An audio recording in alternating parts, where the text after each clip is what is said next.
Cartoons TV।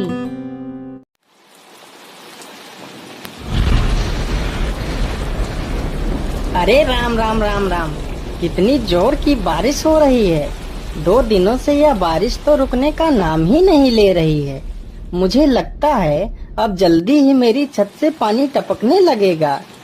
तभी उधर से एक शेर बारिश से परेशान होकर छिपने की जगह ढूंढते ढूंढते उसी किसान की झोपड़ी के पीछे बने तबेले में घुस जाता है, जिस तबेले में उस किसान के कुछ गधे बंधे हुए थे। अंधेरा ज्यादा होने के कारण शेर गधों को देख नहीं पाता है और उन्हीं के बीच जाकर खड़ा हो जाता है।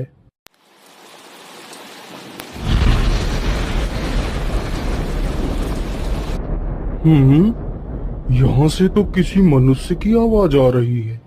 चलो चुपचाप बैठा रहता हूँ, जैसे ही यह आदमी मेरे करीब आएगा मैं इसे खा लूंगा। हाय हाय हाय, यह बारिश कब रुकेगी? ऊपर से यह टपका भी आ गया। अब मैं क्या करूँ? इस टपके से कैसे बचूं? इतना तो डर मुझे शेर और बाघ से भी नहीं लगता है, जितना डर मुझे इस टपके से लगता है। अरे यह टपका कौन है? मुझे लगता है यह टपका तो मुझसे भी ज्यादा खतरनाक है। अभी तो यह आदमी शेर और बाघ से ज्यादा इस टपके से डर रहा है। चलो जल्दी से मैं यहाँ से निकल लेता हूँ, नहीं तो कहीं टपका ने मुझे देख लिया तो मेरी खैर नहीं। ओहो, अब मैं इस टपका से कैसे बचूं? चलो जल्दी से मैं अपनी मौसी के घर चला जाता हूँ।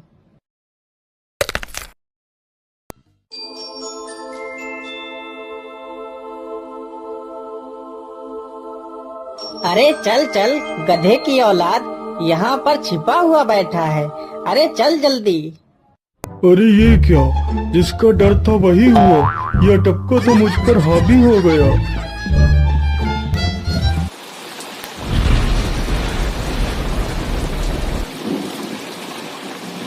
कैसे बचूं? कैसे बचूं?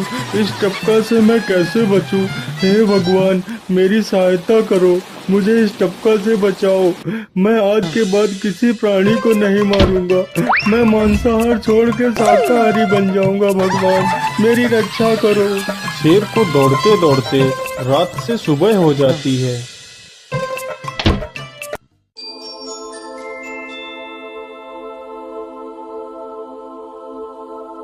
अरे देखो देखो, यह तो शेर की सवारी कर रहा है।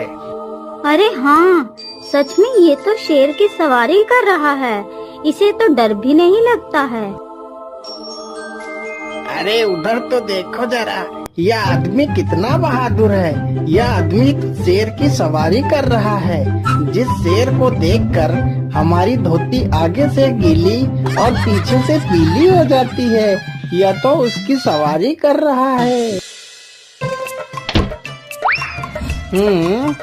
ये गांव के लोग भी ना पागल हो गए हैं, जो इस गधे को शेर। अरे बाप रे, यह तो सच में एक शेर है। हे भगवान मेरी रक्षा करो, शेर तो मुझे खा ही जाएगा। राम राम राम राम राम, अब क्या होगा? इस शेर से कैसे बचूं? अरे यह तो एक बरगद का पेड़ है, यही अच्छा मौका है। जल्दी से इस बरगद की जड़ पकड़कर ऊपर चढ़ जाता हूँ।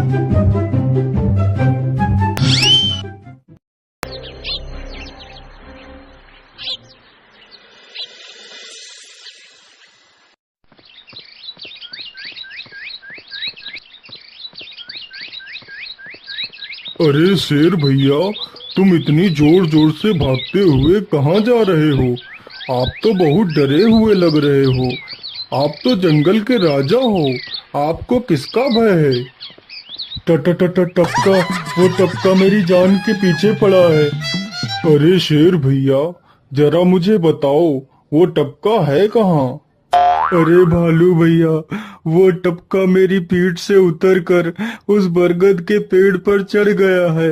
उसने मुझे रात भर खूब दौड़ाया है। वो तो भगवान का शुक्र है कि मैं जिंदा बच गया।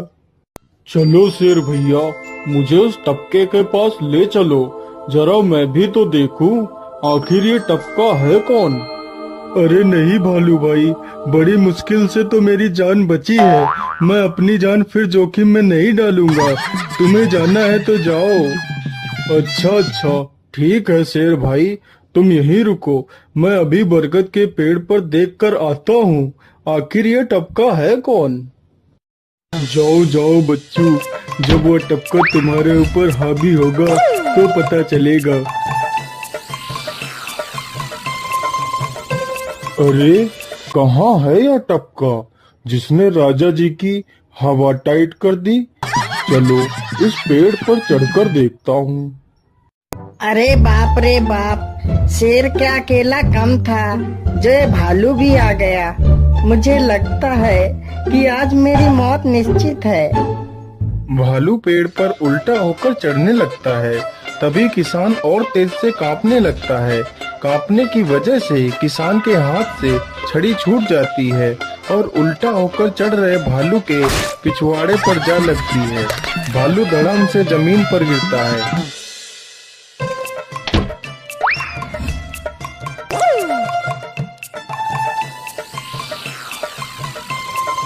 मुझे लगता है अब शेर और भालू दोनों भाग गए हैं। चलो अब जल्दी से यहाँ से निकल लेता हूँ। सारे राज्य में यह बात फैल गई कि हरिया किसान बहुत ही बहादुर है और वह शेर की सवारी कर लेता है। धीरे धीरे यह बात राजा तक पहुँच गई।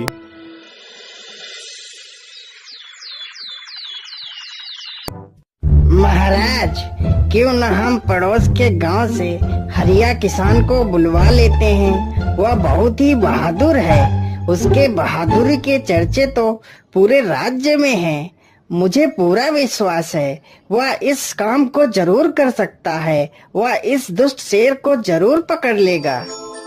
सैनिकों, हरिया किसान को आदर पूर्वक हमारे दरबार में पेश किया जाए। महाराज, आपने हमें याद किया। बताइए क्या बात है। मालिक, हमसे कोई भूल हो गई क्या मालिक? नहीं नहीं हरिया, तुमसे कोई गलती नहीं हुई है। यह कुछ लोग पड़ोस के गांव से आए हैं। इनका कहना है कि इनके गांव में कोई दुष्ट शेर आ गया है जो इनके पशुओं को उठाकर ले जाता है और उन्हें मारकर खा जाता है। हमने तुम्हारी बहादुरी के बहुत सारे किस्से सुने हैं। तुम बहुत ही बहादुर हो, इसलिए मैं तुम्हें उस शेर को पकड़ने की ये जिम्मेदारी सौंपता हूँ। अरे बाप रे बाप, उस बार तो मैं शेर के हाथों बच गया था, लेकिन इस बार मैं नहीं बचूंगा। अगर मैंने महाराज को सच सच बता दिया तो झूठ बोलने के जुर्म में मुझे फांसी पर ही चढ़ा देंगे। अरे हरिया, तुम मन ही मन क्या बड़बड़ा रहे हो?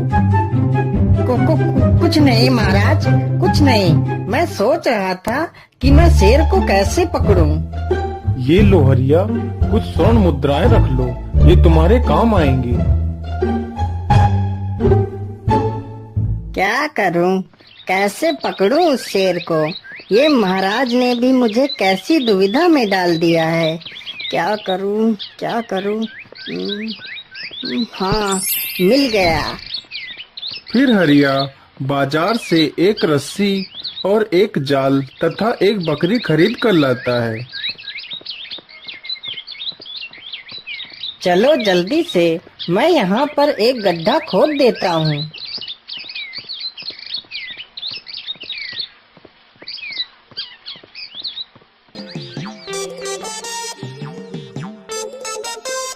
गड्ढा तो खोद दिया। चलो अब जल्दी से इस बकरी को रस्सी से बांध देता हूँ। हरिया ने बकरी को रस्सी से बांधकर गड्ढे में खड़ा कर दिया और जाल को लेकर पेड़ की डाल पर बैठ जाता है। थोड़ी ही देर बाद जब बकरी को भूख लगती है तो वह चिल्लाने लगती है। अरे, यह तो बकरी के चिल्लाने की आवाज है, लेकिन यह आवाज आ कहां से रही है? आसपास तो कोई नहीं दिख रहा है।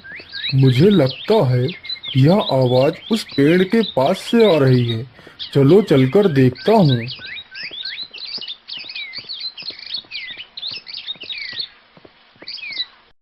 अरे वाह, आज तो शिकार मेरे पास खुद चलकर आ गया।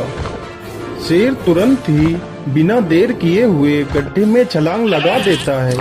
तभी किसान तुरंत ही बकरी को ऊपर खींच लेता है और जाल को गड्ढे के ऊपर गिरा देता है। शेर गड्ढे में ही फंस जाता है। यह देखकर गांव के सभी लोग बहुत ही खुश हो जाते हैं।